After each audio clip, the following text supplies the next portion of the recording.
Do you want your business to grow faster? Are you open to new and out-of-the-box ways to drive revenues and increase value? How do you imagine the most successful entrepreneurs and business leaders double, triple, or expand their businesses tenfold or more? The answer is deals. This is a weekly podcast featuring conversations with business owners, executives, and leaders as we reveal behind-the-scenes details that give you, our listeners, the confidence to pursue your own deal-driven growth. On the show, we discuss a huge variety of deals, everything from large, complex mergers and acquisitions to smaller deals that you can do even without significant capital. My name is Corey Kupfer, and I've been supporting deal-driven growth for businesses for 35 years as a successful entrepreneur, professional negotiator, and attorney. My goal is to help you strategize, plan for, find, and complete deals that will help your company grow faster. Welcome to the DealQuest podcast. Let's get started. DealQuest listeners, I am so excited to have Ra Gaddis back on the DealQuest podcast. Ra is the entrepreneurial soul coach behind hundreds of breakthrough changemakers, cultural visionaries, and social entrepreneurs. From multiple New York Times bestsellers to multi-million-dollar social enterprises, Ra's unique methodology has empowered a new generation of conscious entrepreneurs to stay true, get paid, and do good. Her work has been featured in Time Magazine, Ms. Magazine, Variety, Essence, The Source, Redbook, Forbes, Fast Company, and the Chicago Tribune, among others. As a sought-after speaker, Ra has led the conversation around a whole-self approach to entrepreneurship as key to a more just, harmonious, and sustainable economy and culture.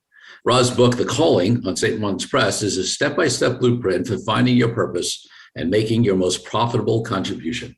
Ra, welcome back to the podcast. Thank you so much, Corey, for having me. It's my joy to be here. Well, so folks, Ra was on episode 53 of what was then the Fueling Deals podcast, just different branding. And we talked about a number of things back then, so you should definitely check it out. For those of you who don't know, Ra and I also have a personal connection. I'll let you look that one up if you don't know what it is. But independent of that, I'm so excited that she's back on the DealQuest podcast because a lot has happened in basically what's been almost 2 years since her appearance on the podcast. Ra, before we get into all the new great stuff that you have going on, I want to take you back to when you were growing up as a little girl. What did you want to be? Because my guess is somebody, an entrepreneur who's running a change-making company, working with people who are impacting the planet, as a coach and a consultant, and as a speaker, and what we're talking about with what you do with nFormation. Maybe that wasn't on your mind back then, but maybe it was, knowing your background. You tell me.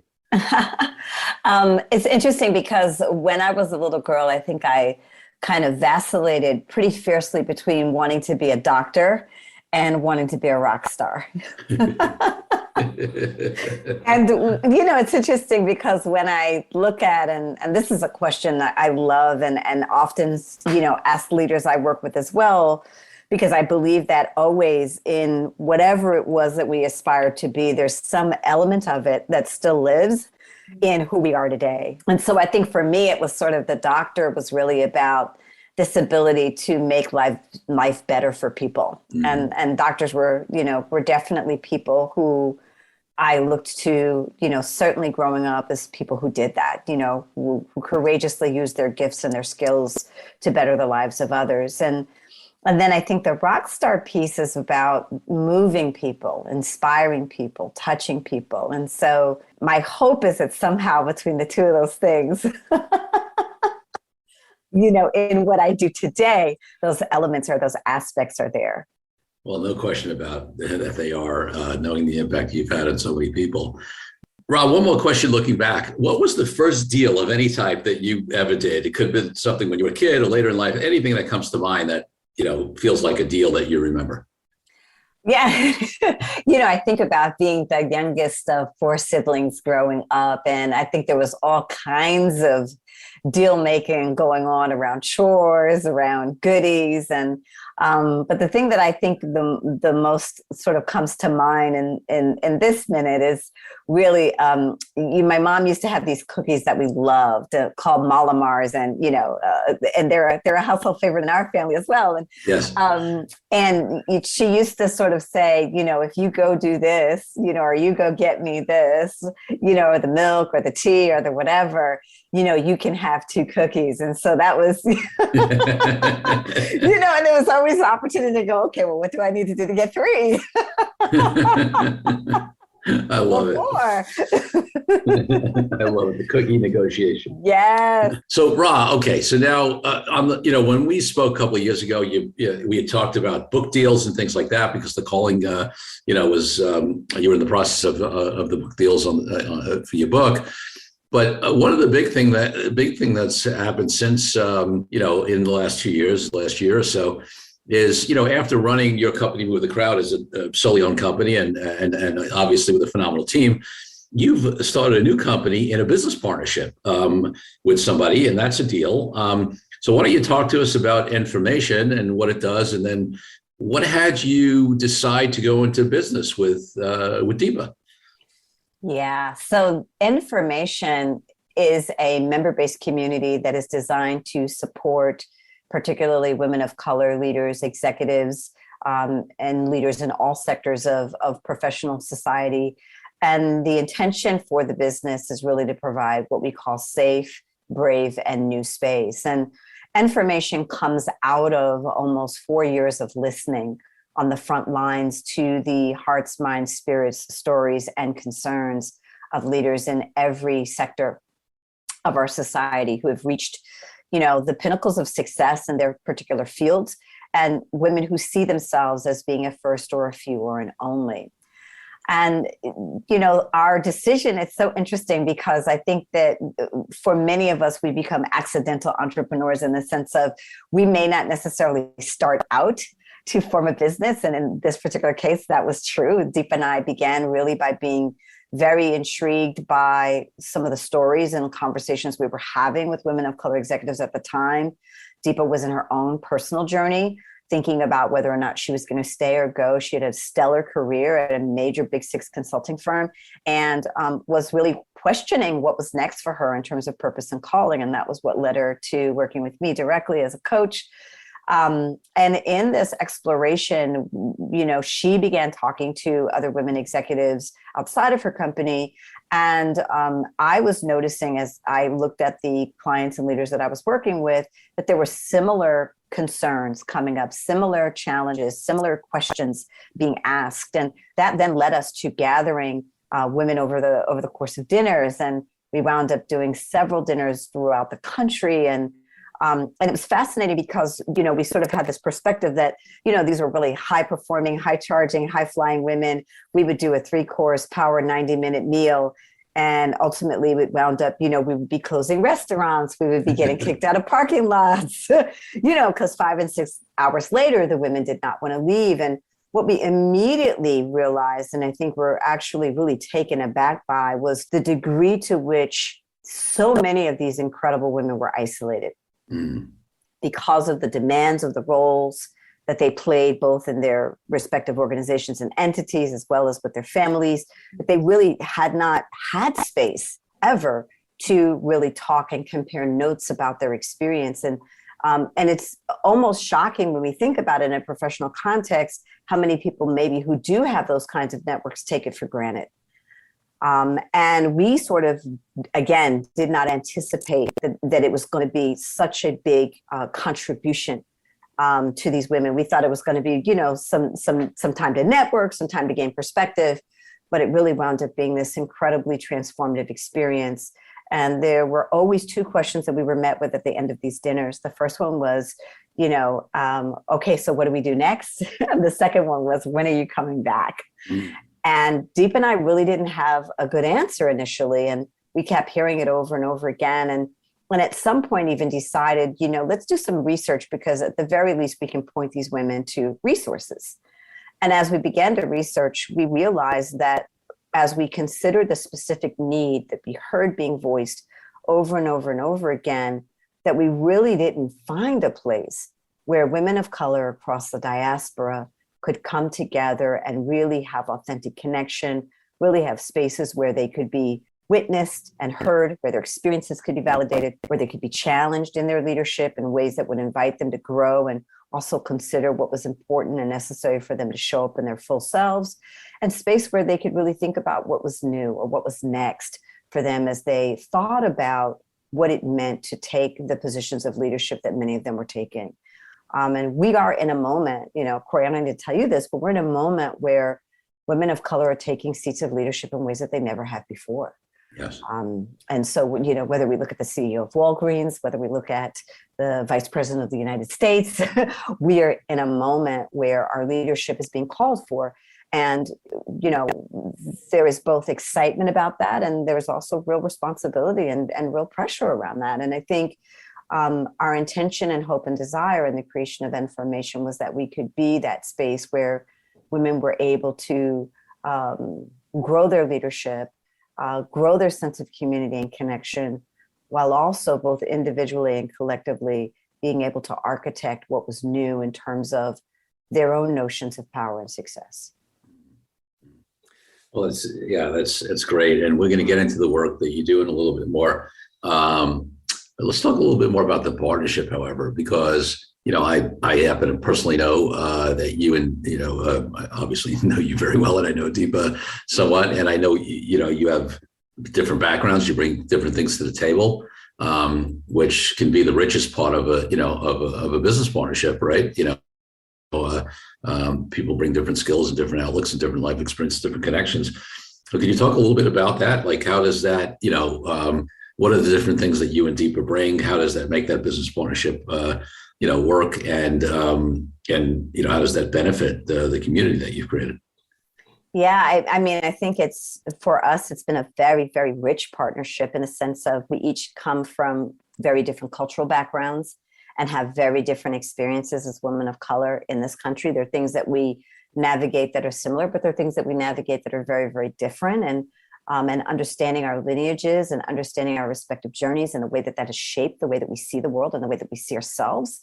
Also, Deepa has been and has a long and stellar career in corporate, and I am what I always jokingly say, a corporate refugee. And though now I get to call her a corporate refugee because somehow I was able to lovingly convince her to to join me in this grand adventure of ours. But she's 22 years, in a major, again, Big Six global firm. And I left corporate over 20 years ago, choosing to really venture out on my own. I had, got bit by the entrepreneurial bug and really felt that my space for contribution was really going to be working with leaders in the capacity that I do as a coach and a consultant and a trainer and advisor. And so I think we bring these very unique perspectives in that we're sort of insider outsiders, right, to some degree. And we understand the challenges of each of those respective spaces and the ways in which those challenges are similar, and as well as the ways in which those challenges are different. I also think that there is just a stylistic difference, and I tease Deepa. Deepa, if you're listening to this, I know we'll laugh more about this later, but Deepa's a little more reserved than I am. I'm a little more fight the power. And again, this is from our cultural upbringing and our roots. But we both share a deep passion for wanting to make a difference in the world. We both share a deep passion for wanting to help transform systems and structures and cultures that in any way, whether intentionally or unintentionally, aspire to hold people back from reaching their full potential. And so we both, I think, every day on some level pinch ourselves when we sit with our almost 200 leaders in terms of our founding member circle, and that that we've kind of gone from all these late night conversations to something that is very, very real and very, very here and very, very now. And interestingly, right, there's a sort of spectrum or difference of experience and background and how long corporate and that kind of stuff, and yet there's such commonalities, right? And that's I see that as a mirror of your community, right? Of the founding, almost 200 founding women. I mean, I know we've had conversations separately where you've told me generally about where these women come from. Not necessarily specific names or anything, but just the different fields and that kind of stuff. And it's such a broad diversity of industries, of geographies, of cultural backgrounds, and yet there's this common element that pulls them all together, right? Yeah, definitely. And one of the things that I'll say, and And I think this also speaks to the partnership, was that we were very clear that we wanted to be diasporically represented as women of color, which, depending upon what circle you're in, sometimes can be a bit of a controversial term. And, there's been a lot of sort of conversation in various forms about, the whole terminology of women of color versus BIPOC versus, Black women, right? Or Asian women or Latin women. And yet, Deepa and I felt that there was an incredible opportunity to garner the strength and the power and the insight of being able to gather in this way and share stories and honor those distinctions and those differences, while at the same time drawing strength and courage and affirmation from the ways that we are similar. I think the other thing that makes the partnership unique, and and certainly you I don't need to say this to you, but partnerships are deals, right? Yep. Right. And I think for me, as someone who, I don't know that I ever necessarily thought that I would start a second business as a partnership. But I think what was really important to us, and what continues to be important to us, is the desire and the vision to really want to do this differently. Meaning that we really want to model something different in terms of what we typically see when it comes to leadership, or when it comes to often sometimes the way certain collaborations can be structured, right? And we all know that there are very healthy hierarchies, but we also know that there are very unhealthy hierarchies. And often what we get taught, in our society, is that there isn't enough room, that there always has to be a number one, that there always has to be somebody at the top and then sort of everybody else underneath. And I think it's very hard to challenge traditional structures of power if you're modeling those same kinds of ways of operating and ways of being. And so, we have the additional challenge / opportunity of really redefining what power looks like, redefining what the face of leadership looks like, and that, we're doing that in real time every single day in the context of our partnership, very much in the same way that we are holding space for inviting and challenging our women to do the same. Yeah, I mean, traditional sort of business corporate models, you hear things like, the buck has to stop with somebody, one neck to ring, like all these, phrases and sayings about how, there's got to be, this hierarchy with one ultimate, decision maker who, really makes a difference. And it's fascinating to, challenge that period, just as a, as an assumption, as a management, a structure, et cetera. But then also this, obviously the dynamic of, the different things that different backgrounds, bring to the table. And, whether that's certainly the gender element, but also the cultural and, and racial and geographic and background elements, and how the different cultural phenomenons can influence and challenge traditional leadership models. Yeah, 100%. And, and it's not easy, right? And, we have great respect and love for one another, and we know the value that each brings to the partnership. And we also recognize that as we are building, we're also unlearning, a lot of the sort of traditional ways of operating in the status quo that, that live in all of us. And so we are really on the core, working in ourselves, working in the vision of the company and the partnership and the collaboration in terms of what we're building, working on the impact we want to be driving every single day with the women we serve, with the corporations we advise. So, we are full on. This is a 360-degree proposition. But at the same time, I would say that integral to the message we carry, integral to the kind of advocacy that we're committed to, is about this opportunity to really do it differently. And it does require the inner work, the interpersonal work, and the organizational work, right? As my beloved friend and colleague, William Ury, would say, we have to be working on all three sides. And, this is no exception to that. Yeah, no question about that. So before, I definitely want to get to, because you've done some amazing collaborations recently, some very important research that nFormation, has put out, with, Deepa and you, driving that with some key relationships. I want to actually give people, let's talk about what does information do, right? Who does, I mean, we talked about the circle of women and supporting leadership, but what are the elements of it? And what are the offerings of information, and what are the circle of women? What's available to them, and also what's the intent in terms of the support you're giving? Yeah, the core of our venture is really a member-based community where women leaders can come and gather in various kinds of configurations. And there are opportunities where they have the ability to have access to some of the best thought leaders in various fields of endeavor. There's the opportunity to build community and authentic connection with one another, and really network and build those bonds, and expand their access and their reach, right, through what each of them brings. The opportunity to share their own wisdom and journey and expertise with one another, as well as the opportunity to think collectively about the difference that they want to make. And so nFormation at its base is a member-based community. We then, and I should say that community, in addition to all of the ways that we convene virtually and hopefully soon in person as our world opens up, but we also have an app, which is part of our member-based community. And in addition to that, research is a part of our work, which I know we'll talk more about, but Deep and I have felt from the very, very beginning that it was important to foster and encourage and put forth thought leadership that particularly spoke to the challenges, opportunities, and concerns of women of color, because we don't see enough of that out there.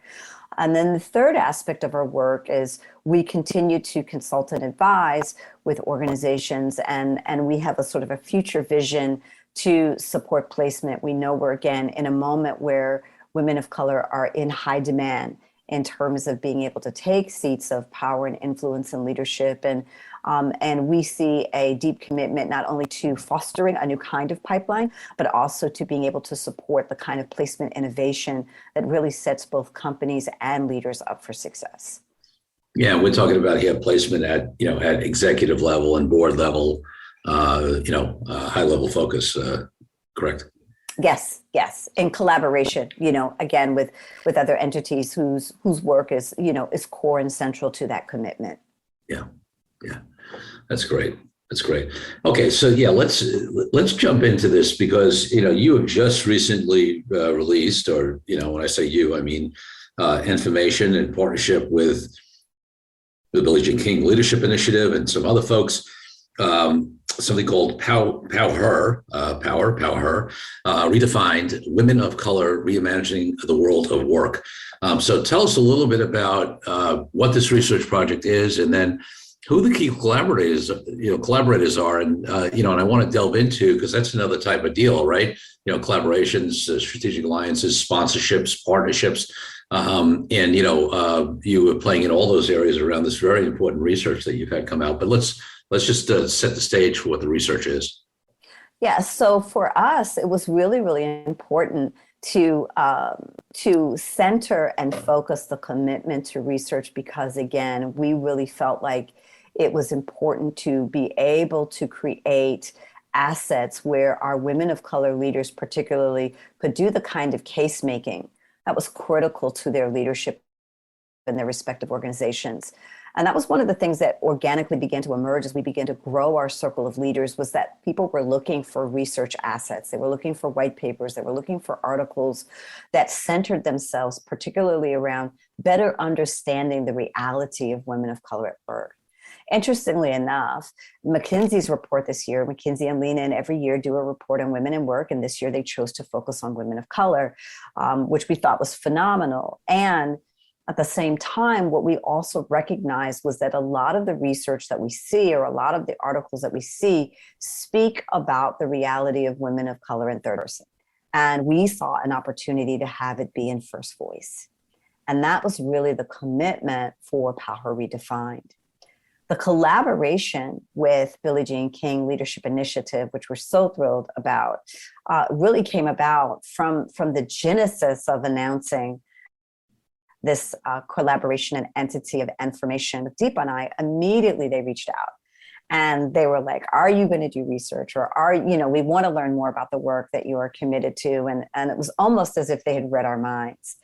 We want to also be clear about the moment that we're in, right? The pandemic and all of the intersecting pandemics have created a really precarious situation for women, particularly in the United States, though certainly not solely in the United States. This is a global challenge, but we've had millions of women leave the workforce. 2.3 million in the US alone have left the workforce in the last 18 months. And when surveyed, 1 in 3 are looking at either downshifting their careers or leaving altogether. We feel like that sends a massive message to our professional work structures that work clearly is not working for women. And what has consistently been in the data, no matter who you've consulted, is that women of color have bore the brunt of that disconnect, have borne the brunt of that, the effects of the pandemic on every front you can imagine, from health challenges and disparities to work exhaustion and burnout to, multiple roles of caretaking, whether that's on the elderly side or that's on the child caregiving side. And there has been no real relief or no uniform compassionate response to be able to better understand how to serve these women and support these women. And so, unfortunately, they have had no other choice but to leave. Yeah. Now, truth be told, this was brewing well before the pandemic, right? And this is part of the moment that I think we're all in recognizing that work needs to be reimagined for all of us. We hear the terminology often about the Great Resignation.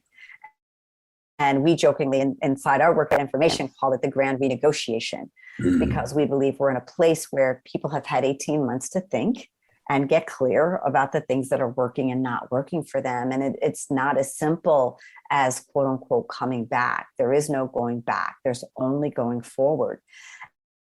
And what this is requiring is that corporations have had to be far more intentional about thinking about their cultures, far more intentional about considering what are the challenges, wants, needs, and desires of those who are in its ranks in terms of their employees, and how to best serve them, and what are the shifts that are being called for in leadership to be able to really meet this moment with the kind of empathy and strategy and innovation, right, that is required. And we saw an opportunity, particularly as we considered the impact of the pandemic on women of color, and particularly women of color in work.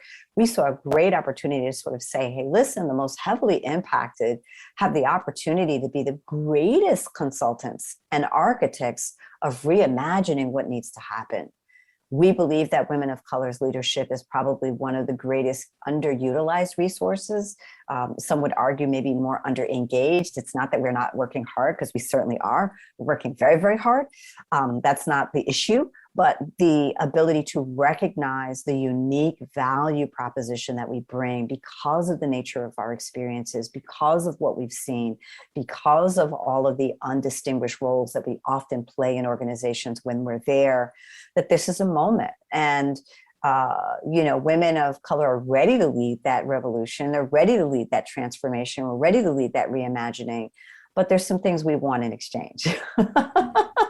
Hence the negotiation part. And so Power Her Redefined was really the opportunity to give voice to it in our voice, to hear from our perspective. We surveyed over 1,700 women who participated in this. And of that, almost 1,200 being women of color, and then another almost 600 being white women. And we felt it was important to talk about not only the nature of what's not working in the systems, but what is this unique moment and this unique brand of leadership that women of color bring to the table, and how can it be leveraged to help reimagine a model and a way of working that can work for all of us. It's great. And listen, I know this is getting a lot of traction. It's been picked up, reported on by everything from Fast Company to Harvard to a list of others, right? It's really exciting. Talk to us a little bit more about the Billie Jean King Leadership Initiative, and what their role was and why they were interested in this, and how that collaboration came about, because that's been an important deal, in lifting this research and getting it out to the world. Yeah, it's a perfect example of what's possible. Again, from the almost moment, the genesis of announcing nFormation as an entity, they reached out. And what we know is that Billie Jean King is an icon who has always stood for equity, and not just on the front line of sports, but stood for equity everywhere and for everybody. And they were very much aware of the impact of the pandemic and the intersecting, should I say, pandemics on women of color. And they had already made a decision to pivot their funding priorities to be able to support and address those needs and desires. And one of the things that they talked about when we first got together was this conversation of women helping women and what's really happening. And Deepa talks a lot about this in her upcoming book, The First, the Few, and the Onlys. But one of the things that we discovered as we drilled deeper into the research, and this is something that has been maybe perhaps a little bit taboo to talk about, but women are not helping women as much as we could. And there are lots of reasons for this. The opportunity to really drill into those reasons and better understand those reasons is part and parcel of what also was of interest to the Leadership Initiative and to Billie Jean King personally. She was so clear and has always been clear that we have to work together, that the only way we make real progress is if we work together. And so in our initial conversations, that was right at the top of the agenda, right at the top of the conversation was, how do we work together, right? White women, women of color, how do we do this, right? Men, women, how do we do this? And I think for us, both her long track record and history and all of the things that she has stood for over and over again and moved the needle on, made it really a no-brainer for us in terms of wanting to collaborate and partner. And her and her fabulous team, Teresa Higgins and the crew over at the Leadership Initiative, it made it a no-brainer for us because they walk the talk every single day. And no matter where they choose to focus their emphasis, they're always on the front lines, really standing for equality, standing for equity, standing for the transformation of work, particularly the place of work and the professional lives and livelihoods of women. And Billie Jean King minces no words about that that part of what we're grappling with still in 2021, when we're having this conversation, is parity, is equitable pay. We are still, depending upon where you're looking, both from perspective of gender, and then it gets even worse when you get into the cultural breakdowns. We're still 77 cents on the dollar if you're talking about white women to white men. We're still 68 cents on the dollar if you're talking about Black women, and something like 56 cents on the dollar if you're talking about Latinx women. So, and then when we look at the extrapolation of parity, we're talking 112 years or 92 years. And a lot of us are not willing to wait until, it's our great-great-grandchildren before we actually see the light of day. And so Billie Jean King knows this. She's intimately connected to this. She recognizes this. She understands this. She's made this her life's work. And again, for us, for all of those reasons, it was a no-brainer. And we wanted to model and we wanted to demonstrate what does it look like. And, her commitment to wanting to amplify the voices of those who most need to be heard. And this became yet the next opportunity or the next frontier to be able to do that, particularly in the world of work. Let's take a break from the show for a minute so I can invite you to a new way to determine your deal readiness. I created a fast and easy assessment that will determine exactly how deal ready you are. Once you complete the assessment, I use your responses to identify the obstacles that are holding you back from being a deal-driven growth genius. It's as easy as heading to CoreyKupfer.com/assessment. That's CoreyKupfer.com/assessment and filling out a few multiple choice questions. I'll be checking in after the episode to see what your results are. Now back to the show. And folks, I want to say something, just going back to the report itself, which I had the pleasure of reading, pleasure and challenge of reading, because it definitely, brings up some challenging issues, is that, Ron mentioned this earlier, is that it is in the first person voice, right? It is in the voice. It's not a bunch of statistics only. There are very powerful numbers, very powerful statistics, but also in the research report, you really hear in the voices of women of color, all different backgrounds, and some white women. And just even if you look at some of the headlines, or the table of contents here of the report, it's time to get real. Stop looking for unicorns. We're here and we're real. It's time to humanize work. I mean, these are some very challenging topics. And then the report goes on to give 10 solutions for companies and 10 solutions for co-conspirators and 10 solutions for women of color. So there's, practical advice, and these are not the canned, solutions you can read everywhere. These are some really impactful suggestions on no matter where you are, and how you can make a difference in this report. So I encourage you to check it out. Like I said, it's getting a huge amount of traction. So Ra, I want to ask about some of the other key players, stakeholders you brought to the table. But before we do that, and I do want people to go read the report, but, can you just hit on a couple, one or two of the biggest, what you would consider the most impactful findings, or maybe surprising, findings, of the report?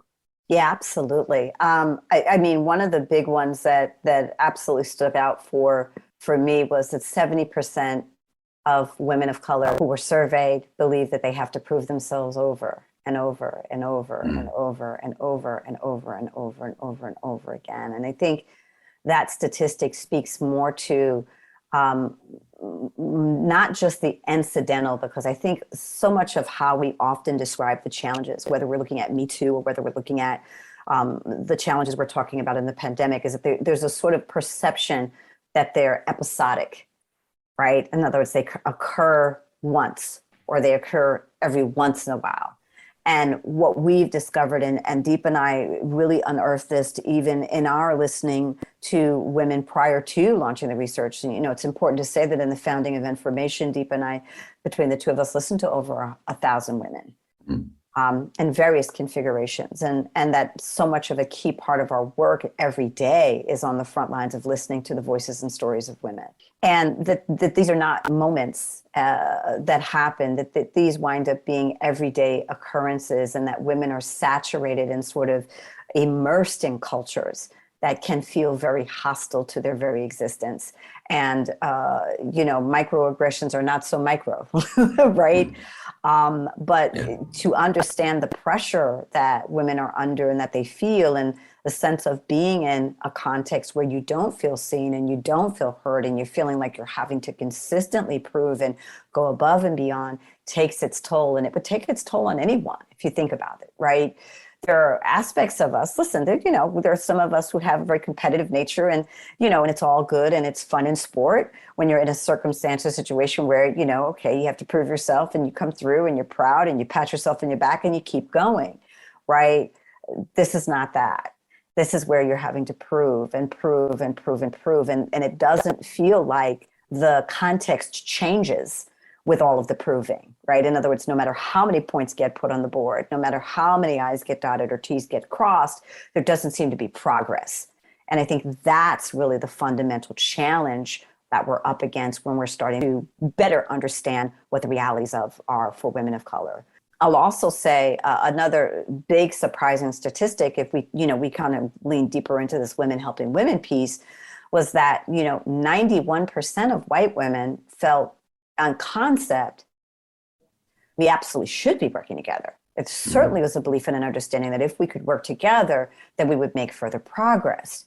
Yet only 9% of white women actually acknowledged in the survey that they were actively helping women of color advance. Right. So hold on. I want to repeat that. So 91% said that they believed that it was a good thing, et cetera. And out of that same population, only 9% were actually doing it, and that was self-reporting, right? Like, correct. So that's, I mean, for me, there's so many things that's powerful in this. But if you think about that, listeners, these same women who said that they believed in it also were honest enough to admit that they really weren't doing anything. And what are some of the, what's the why on that? What have you discovered? Yeah, so 54% of those surveyed talked about the concept of the one chair. That there is this perception that when it comes to diversifying our leadership circles, or our executive teams, or our boards, right, that there's only one seat at the table. And our greatest drop the mic moment came when a woman in the research said, that there's only one broke ass chair, right? There's only one chair, and it's a broke ass chair. Right. And I know the media's picked, picked up, like that's a lot of the media's picked up on that one, right? Yes, it is the running trope, right? Yeah. But the important thing to understand is that what we're really saying is that there is a way that we've defined power and opportunity and access that is rooted in scarcity. And that absolutely prevents or presents the number one barrier as to why we don't help each other more. Wow. And, we are seeing the impacts of it with women because there's only one seat. But you would see it with men as well, right? Because we operate inside of a context where we have defined power in a particular way. And one of the things that we have said is that it is finite, that it is fixed, that the pie is fixed. And there's only so many seats and only so many spotlights and only so many, fill in the blank promotions. And because we have come at it from this scarcity-based context, it has created a survival of the fittest kind of mentality. And we have normalized this in our corporate world. We've normalized this in our business world. And until we can really challenge and address and recognize the degree to which we've indoctrinated, formalized, and normalized those notions, those distorted notions of power, we don't have a lot of entree into really how we shift them. Yes. But the truth is that every single one of us has a role to play in how these are shifted. And it is only if we can work together that the situation can get better and get better for everyone. So now that's a great segue into the last deal element that I want to talk about on this particular interview, which is that there are some companies out there that have made bigger commitments to start shifting this. And in fact, another deal that you and Deepa have worked on and that you've been able to bring to the table for this research is some key sponsorships, right? And partnerships with key companies who are aligned with the change you're trying to make. You want to talk about those a little bit? Sure. I mean, we feel really honored to have had the kind of support in terms of both the foundations and corporations that have, stood with the research and stood behind the research. And certainly shout out to Salesforce. And Salesforce is a phenomenal study, I think, in terms of what's possible when CEOs really pick up the mantle. Yeah. And really make the decision that they are going to create organizations of the 21st century. And they are going to challenge the existing norms and status quos to really become representative of the commitment that they share. And, there are other corporations out there where I will say that CEOs have really stood up and been very vocal, and then in turn walk the talk by creating the opportunities and the resources, and also by creating the cultural shifts in terms of the values. I think that Salesforce is a great example in, their commitment to equity. Equity is now an organizational value. So what it means is that it's not sort of a sidebar initiative, but it's baked into everything that they do. And they're willing, as many other corporations where CEOs are taking the lead and picking up the mantle, they're willing to be influencers in conversations with other CEOs about how they do it, right? I think we're in a really exciting moment in that I believe that more corporations are wanting to do this, even if they don't know how. They want to. And I also believe that because of where we have been over the last 19 months, whether we look at George Floyd, whether we look at the sort of fallout of the pandemic and the challenge of the return to work and all of the ways in which we're negotiating virtual cultures, in other words, all of the challenges that we faced on the economic front, on the mental health and wellness front, we all recognize that something's got to give. We all recognize we're going to have to do this differently. And so I think there's a real opening and a real interest and a real curiosity and a real hunger on the part of many leaders to try to figure this out, which is also why we felt the research was so timely. That this was the moment to have the conversation, because if we're going to be reimagining work anyway, why not reimagine it for the greater good? I think this is really what it's all about. Yeah. So I was No, just go ahead, saying, please. I just think, companies like Salesforce and others are really taking the lead and really picking up the mantle and following the charge. We're also thrilled to have partnered with the Osmond Foundation and their commitment also as well to always be at the forefront of moving the needle on fields of endeavor. They have a deep desire and commitment, particularly around the mental health aspects of this work, and recognizing, and as you know, one of the aspects of the report is we talk about, there's an area that's a little bit more than microaggressions, right? Which is really talking about workplace trauma, and the call to rehumanizing leadership and humanizing the world of work. And again, I think if we've learned nothing through this pandemic, it's that we've all been, in some levels, we've had to grapple with our humanity, perhaps in ways that we haven't before. And so, we're thrilled to have been able to partner and collaborate with them as well on the research and being able to share it with their respective communities. That's amazing. So Salesforce is, coming strong. The Osmond Foundation, and I know that there are discussions which are not ripe yet to be able to talk about with other companies and foundations, that are getting on board, and to support this research. So, that's encouraging to see, right? That we have, for me, I always appreciate the foundation support, and I know,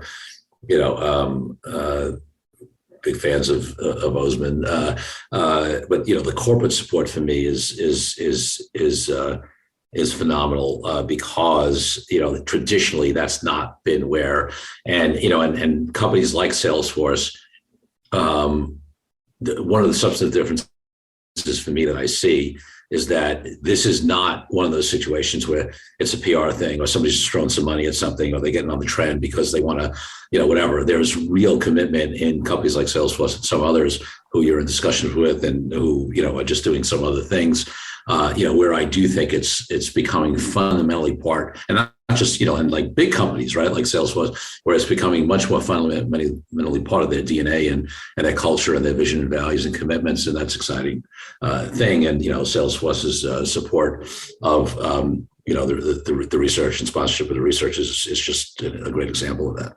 Yeah. I mean, I think as we have the honor and privilege, and I really do think that Deepa and I feel very honored and privileged to be in these kinds of conversations, because 3 or 4 years ago, we weren't there, right? Meaning our capacity, our willingness, our space to be able to really have some of the harder conversations. We're in a new era where I think there is a willingness and even a desire to want to have those tougher conversations. And so I think the opportunities for collaboration and support really come from, who are the partners or collaborators that can create a kind of access and a kind of window into realities that perhaps have not been fully understood or even considered before. And how does those conversations give us access to real solutions? Yeah. And I think that's really what companies are looking for. There are many phenomenal practitioners out there, right, who are on the front lines of this work. And Deep and I, again, feel really honored and privileged that we're able to be a voice in that. But, I will say that we were really adamant that the research incorporated solutions, that it didn't just sort of say, these are the state of things, but that we were really able to get really robust in the recommendations for how we shift things and how we change things. And I want to give a big shout out to Prism Work, who was our research partner in this work, and that they were also really phenomenal collaborators in helping us, think through the work and how to organize the work and how to have the conversations. And, and so this was really a big team effort. But the solutions piece, every single one of us felt adamant that it was important that we have that there, and that it's not just be research that sits on the shelf, which was another thing that was really important to the Billie Jean King Leadership Initiative as well. So this was not something that sits on the shelf, that this is something that it becomes a real active tool and a real prescriptive and a directive that feels accessible. And that part of our work now is to ensure not only that the research is disseminated, but that we're able to help foster the conversations and the kinds of collaborations within our purview that can help actually move the needle on the solutions. Yeah. So, I think the research is so exciting. The impact, really take the time, folks, and check out the research. Listen to the voices of of the women in this research. And then from a deal point of view, I mean, listeners, you should really think about the elements here and how you apply this to your business and your commitments, right? Because look at what is the equivalent for you for the relationship with that nFormation had with the Billie Jean King leadership initiative, right?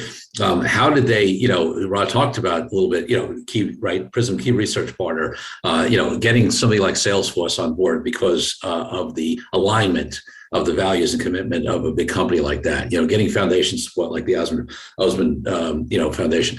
So, I always want you, when you listen to these episodes, to use the examples. You may be in a totally different business, but the examples of how people, I talk about all the time how, joint ventures, strategic alliances, key business collaborations, sponsorships, licensing, all that kind of stuff. There are so many deal opportunities that people don't take advantage of. And many, folks, and think about it in whatever your equivalent is, would have tried to do a research report, right, on their own. Maybe they would hire some help on the research side, but, the ability to have key collaborative partners who are going to help you, whether it's with funding, whether it's with expertise, whether it's with reach, and getting it out there and supporting it and using their, market share and muscle and respect, and gravitas.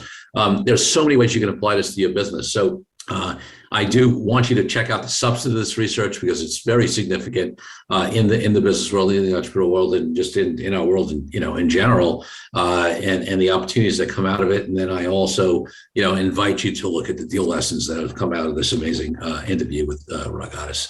Rod, I want to give you an opportunity quickly to just talk about what people can find out more, whether it's about nFormation, the research, you generally, and then I'll ask you my final question. Awesome. Thank you so much, Corey. I appreciate it. The one other thing I just want to offer your listeners, which I think has been a really important active learning for us as we look at these times is, we know as entrepreneurs, we know as change agents, we know as leaders that it's always about being able to offer solutions. Yes. And I think a lot of the time we live and we operate in a world where we chase ideas. And that's part of what we're here to do is we're here to have ideas and we're here to pursue them. But we're at a moment now where ideas and practicum have got to come together. Yes. And I think to really move the needle on the things that we're most concerned of. And so I would say, to be really clear about the impact you want to be driving through your business, whatever it is that you're offering in terms of your products or your services. What's the impact that you want to be driving? And in what way does your ideas, your unique perspective, your point of view, your understanding of the market or the understanding of your field, how does those notions, those ideas, those innovations actually meet the ground and the practicum in such a way that actually drives the kinds of solutions that not only support you and not only support your customers, but that also have the ability to influence the field and beyond. Yes. Love it. Love it. All right. Where do people find out more? So Powher, Powher, redefine.com. You can go on, you can download the report. It's right there. As well as supportive materials on the microsite. You can, find out more about the work and the research and the history and the impact. And then in terms of nFormation, it's N2, the number 2, formation.com to read more about the work that Deep and I are doing in the world and the history. And then I am on all of the social channels at Rod Goddess, LinkedIn and the like. And, I would say that, definitely if you know that you are passionate about this work and wanting to help organizations and corporations create cultures where more people can thrive, we absolutely would love to hear from you. That's great, folks. So, yeah, check out all the sites. All of those links will be in the show notes if you're driving or you don't have a place to take that down. Ram, my final question on the podcast is, as you know well, my highest ideal in life is freedom. And that means for me, freedom, everything from freedom from all people from oppression to the reason why I'm an entrepreneur and I haven't had a boss in, decades. So what does freedom mean to you and how does it impact your business and life? I mean, freedom for me is everything. I think the thing that I work towards and strive towards is giving voice to giving life to a world where all of us gets to be in the truth of who we are, and that we get to be embraced in who we are. We get to belong as who we are, and we get to succeed as who we are. And so freedom isn't just about my mobility, but freedom is about creating the space where all of us truly get to arrive as our whole selves, and we get to operate inside of our full potential, because that's the only way we're really going to get the kind of world that we all want for ourselves and the kind of world that we want to leave to our children. I got to thank you for being an amazing guest on the DealQuest podcast. My joy, Corey. Thank you so much for your work. I appreciate you. Thank you for joining me on this episode of DealQuest, where we help you understand how deal-driven growth can be your ticket to freedom. I want to invite you to a unique way to tap into the wisdom and experience of the DealQuest community. Join the DealQuest Deal Den Zoom calls, a free monthly 90-minute mastermind. In the mastermind, we address all the challenges you may be facing and help support you with the opportunities that may arise in terms of deal-driven growth. You will get input not only from me, but all the members on the call will collaborate and serve each other in a mastermind format. To sign up for the free mastermind, go to www.corykupfer.com/dealden. That's corykupfer.com/dealden. I'll see you there. I'm Corey Kupfer. Until next week, wishing you the freedom and financial prosperity that I know your DealQuest will bring.